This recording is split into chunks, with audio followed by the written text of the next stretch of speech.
Donald Trump കുബുദ്ധിമാൻ തന്നെയാണ്. അദ്ദേഹത്തെ ഇങ്ങനെ വിശേഷിപ്പിക്കാൻ കാരണം ഏറെയുണ്ട്. അമേരിക്കൻ അധികാരം കയ്യിലെടുക്കുന്നതിന് മുൻപ് തന്നെ ട്രംപ് പണി ആരംഭിച്ചിരുന്നല്ലോ. അതിന്റെ ഭാഗമായിട്ട് പല രാജ്യങ്ങൾക്കും ടാരിഫ് ചുമത്തുകയുണ്ടായി. ഇത് ഇപ്പോൾ ലോക വ്യാപാര യുദ്ധത്തിലേക്ക് വഴി തെളിയിച്ചിരിക്കുകയാണ്. ഇങ്ങനെ ലോക വ്യാപാര യുദ്ധം ഉണ്ടാകണം എന്നുള്ളത് ട്രംപ് മുൻകൂട്ടി തീരുമാനിച്ച ഒരു പ്ലാൻഡ് ആയിട്ടുള്ള ഒന്നായിരുന്നു. അതിനുള്ള കാരണം ഈ ഒരു വീഡിയോയിൽ പറയുന്നുണ്ട്. എന്തുകൊണ്ടാണ് ട്രംപ് കാനഡ അടക്കമുള്ള രാജ്യങ്ങൾക്ക് പോലും ടാരിഫ് ചുമത്തിയിരുന്നത്?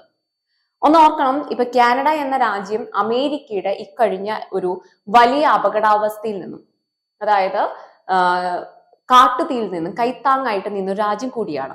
എന്നിട്ട് പോലും ടാരിഫ് ചുമത്തിയിട്ടുണ്ട്. അതിനുള്ള ഒരു കാരണങ്ങൾ ട്രംപ് പറഞ്ഞിട്ടുണ്ട്. പക്ഷേ പറഞ്ഞ കാര്യങ്ങളൊന്നുമല്ല യഥാർത്ഥത്തിലുള്ള കാരണങ്ങൾ. അതറിയണമെങ്കിൽ ഈ ഒരു വീഡിയോ മുഴുവനായിട്ട് കാണാൻ ശ്രമിക്കുക.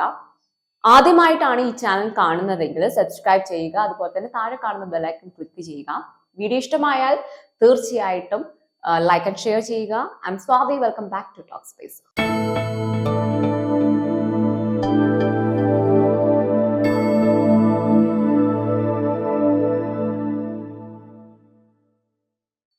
ട്രംപ് ചുമത്തിയ ടാരിഫ് താൽക്കാലികമായി മരവിപ്പിച്ചിരിക്കുന്നു എന്നുള്ള ലേറ്റസ്റ്റ് അപ്ഡേഷൻസ് ആണ് ഇപ്പോൾ വരുന്നത്. അതായത് 30 ദിവസത്തേക്കാണ് താൽക്കാലികമായി ടാരിഫ് മരവിപ്പിച്ചിരിക്കുന്നത്.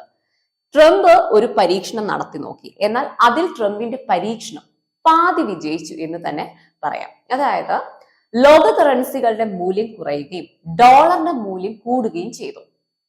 ഡോളർ ശക്തമായിട്ട് തിരിച്ചു വരാൻ വേണ്ടി അമേരിക്ക നടത്തിയ ഒരു തന്ത്രം കൂടിയാണിത് എന്നിവിടെ നമുക്ക് വ്യക്തമാക്കാം. പക്ഷേ മറ്റു രാജ്യങ്ങളുടെ സമ്മർദ്ദത്തെ തുടർന്ന് താൽക്കാലികമായിട്ടാണ് മരവിപ്പിച്ചിരിക്കുന്നത്.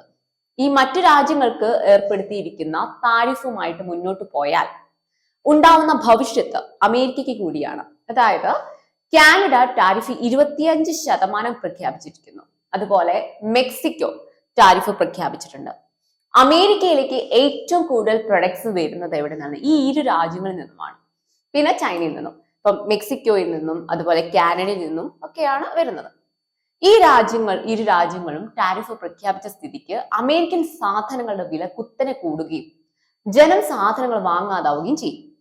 ഇത് ജനം ട്രംപിനെതിരെ തിരിയാൻ വളരെ സാധ്യത കൂടുതലുമാണ്. ഇത് മുന്നിൽ കണ്ടുകൊണ്ടാണ് താൽക്കാലിക മരവിപ്പ് ട്രംപ് പ്രഖ്യാപിച്ചിരിക്കുന്നത്. പക്ഷേ ട്രംപ് എന്തിനാണോ പ്രധാനമായിട്ടും ടാരിഫ് പ്രഖ്യാപിച്ചിട്ട് ആ ഒരു ലക്ഷ്യം ട്രംപ് നേടിയെന്ന് പറയാം. പ്രധാനപ്പെട്ട കറൻസികളുടെ എല്ലാ മൂല്യം താഴെ പോയി. അതായത് ചൈനയുടെ യുവാൻ 7% കൂട്ടിയിരിക്കുന്നത്. അതുപോലെ തന്നെ ഇന്ത്യയുടെ കറൻസി താഴെ വീണു, മെക്സിക്കോ പെസോ താഴെ വീണു. ഇവിടെ ഡോളറിന്റെ മൂല്യം വർദ്ധിക്കുകയും ചെയ്തിട്ടുണ്ട്. ഡോളറിന്റെ വില ഏകദേശം 88 രൂപയിലേക്ക് മൂല്യം ഉയർന്നു കഴിഞ്ഞു. ഇത് ട്രംപിന്റെ ഒരു പരീക്ഷണമായിരുന്നു. ഇതിൽ ട്രംപ് വിജയിച്ചു. ഇനി ഒരു മാസം കഴിഞ്ഞ് വേണമെങ്കിൽ ട്രംപ് വീണ്ടും ടാരിഫ് കൊണ്ടുവരാൻ സാധ്യതയുണ്ട്. അതേപോലെ തന്നെ കൊണ്ടുവരാതിരിക്കാം. ട്രംപ് പ്രധാനമായും ടാരിഫ് ഏർപ്പെടുത്താനുള്ള ഒരു കാര്യം എന്താണ്? ഏറ്റവും കൂടുതൽ അനധികൃത കുടിയേറ്റം നടത്തുന്ന ഒരു രാജ്യം എന്ന് പറയുന്നത് മെക്സിക്കോയാണ്. അത് ഒരു ന്യായമായിട്ടുള്ള ഒരു കാര്യമാണ്. അവിടെ നിന്നും വരുന്ന മയക്കുമരുന്നുകളുടെ ക്രമാതീതമായിട്ടുള്ള വർധനവ്, അതിനെ മുന്നിൽ കണ്ടുകൊണ്ടാണ് ഇങ്ങനെ ഒരു ടാരിഫ് പ്രഖ്യാപിച്ചിരുന്നത്. എന്നാൽ അനധികൃത കുടിയേറ്റം തടയാൻ ചർച്ചകൾ നടത്താമെന്നും അതിനുവേണ്ട എല്ലാ നടപടികളും എടുക്കാമെന്നും ആര് പറഞ്ഞു? ഈ മെക്സിക്കോ ഉറപ്പ് നൽകിയിട്ടുണ്ട്. അതുപോലെ തന്നെ കാനഡയും പറഞ്ഞിട്ടുണ്ട് ഫെന്റാലിൻ പോലുള്ള സാധനങ്ങളുടെ ഒഴുക്ക് തടയാമെന്നുള്ളത്. ഇതെല്ലാം കണ്ടുകൊണ്ടാണ് ഇപ്പോഴുള്ള ട്രംപിന്റെ ഈ ഒരു താൽക്കാലികമായിട്ടുള്ള ഒരു മരവിപ്പ് ഉണ്ടായിട്ടുള്ളത്. ട്രംപ് ഒരു സാമ്പത്തിക യുദ്ധം ആരംഭിക്കാനുള്ള മുന്നോടിയുടെ ഭാഗം കൂടിയാണ് ആയിട്ടാണ് ഇങ്ങനെ രാജ്യങ്ങൾക്ക് ടാരിഫുകൾ ചുമത്തിയിട്ടുണ്ടായിരുന്നത്. ഒരു മാസം ശേഷം വീണ്ടും ഒരു പക്ഷേ ട്രംപ് ഈ മരവിപ്പ് എല്ലാം എടുത്തു കളഞ്ഞ് ടാരിഫുമായിട്ട് മുന്നോട്ട് പോകാനും സാധ്യതയുണ്ട്.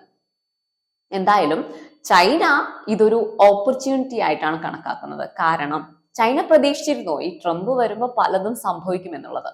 അതിനാൽ അമേരിക്കയുടെ പ്രതികൂല അനുകൂല സാഹചര്യങ്ങളെ എങ്ങനെ ചൈന പോരാടും എന്നതിനുള്ള ഒരു തയ്യാറെടുപ്പിൽ കൂടിയാണ് ചൈന. ഇപ്പൊ ഈ വേൾഡ് മാർക്കറ്റിൽ നിയന്ത്രിക്കുന്നത് ഇപ്പൊ ചൈന മുന്നോട്ട് വരികയാണ്. ചൈനയാണല്ലോ. അതിനെ തകർക്കാൻ അമേരിക്ക ഏതറ്റം വരെ പോകുമെന്ന് ചൈനയ്ക്ക് നന്നായിട്ട് അറിയാം. അതിന്റെ കൂടെയാണ് ഇപ്പൊ ChatGPT, അതിനെ താഴെയിട്ടുള്ള ഡീപ് സീക്കിന്റെ വരവും.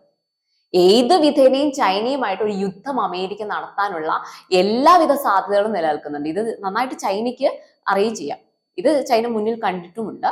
അതുകൊണ്ട് തന്നെ ചൈന എന്ത് ചെയ്തു, അണ്ടർഗ്രൗണ്ട് മിലിറ്ററി കമാൻഡ് സ്ഥാപിക്കുന്നുണ്ട് ചൈനയിൽ. അതും ആയിരക്കണക്കിന് ഹെക്ടറിലാണ് ഇത് സ്ഥാപിക്കുന്നത്. കാരണം ഒരു ആണവായുധം വരെ അമേരിക്കയുടെ ഭാഗത്ത് നിന്ന് ഉണ്ടായാൽ അതിൽ നിന്നും ജനങ്ങൾക്ക് രക്ഷ നേടാൻ വേണ്ടിയിട്ട് ഇങ്ങനെ ഒരു പദ്ധതി ചൈന ഇടുന്നത്. ചൈന മുൻകൂട്ടി പല കാര്യങ്ങളും കാണുന്നുണ്ട്. അമേരിക്കയുടെ ഒരു ആണവ പ്രയോഗം നടത്താനുള്ള സാധ്യതകൾ കുറവാണ്. കാരണം അങ്ങനെയൊന്നും നടത്താൻ പറ്റില്ല. പക്ഷേ ചൈന വലിയ രീതിയിലുള്ള കരുതൽ നടത്തുന്നുണ്ട് എന്ന് മാത്രം. ലോകരാഷ്ട്രങ്ങളിൽ പവർ നഷ്ടമാകുമെന്നുള്ള ബോധ്യം അമേരിക്കയ്ക്ക് ഉണ്ടായാൽ ഏത് വിധേനയും അത് തിരിച്ച് പിടിക്കാൻ അമേരിക്ക ശ്രമിക്കും.